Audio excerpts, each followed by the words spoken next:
and David Roberts.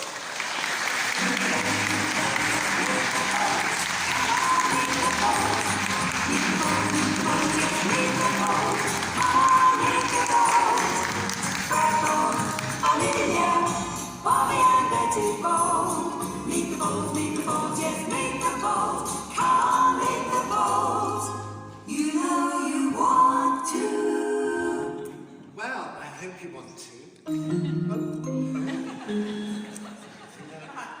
Hello everybody, I'm Julian Clary, I'm the author of the bowls, and this is David Roberts, who does all of the illustrations for the bowls. Anyone here read any of the bowls books? Well, that's helpful. Good. We're going to talk today about this one, The Bowls Go Green, which is the 6th and indeed the final book in the series of the bowls. I didn't know it was going to be the last book, but that's how it turned out. I'll explain all that in a bit. So the bowls, as I expect you know, are about a family of laughing hyenas who live disguised as human beings in Teddington. And the books are all about how they are trying to disguise their hyena secret, really, aren't they?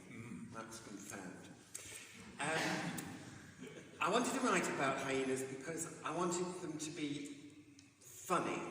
And when it's really a story that I made up for myself when I was a child. I grew up in Teddington in a house much like the Bowls. And I didn't have a lot of friends, so I used to spend my time staring out of the window. And one day I was looking out the window and the family next door were playing in the garden. And it was a hot day. And the father took his shirt off and he had a very hairy back, like some men do. And maybe some women. And I've made up this story in my head, just for my own amusement, about supposing I was living next door to a family of laughing hyenas, or wild animals of some kind. And then I heard them laughing, that's right. I heard this cackling laugh, and I decided, maybe living next door to me are laughing hyenas.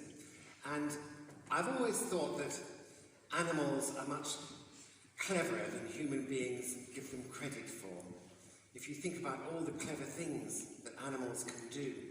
A squirrel, for example, did you know a squirrel can bury up to 10,000 nuts in the autumn, and then when they're peckish, they can remember where they put every single one of those. I think it's very clever.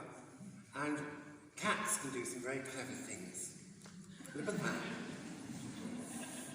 I couldn't do that. And I have tried. So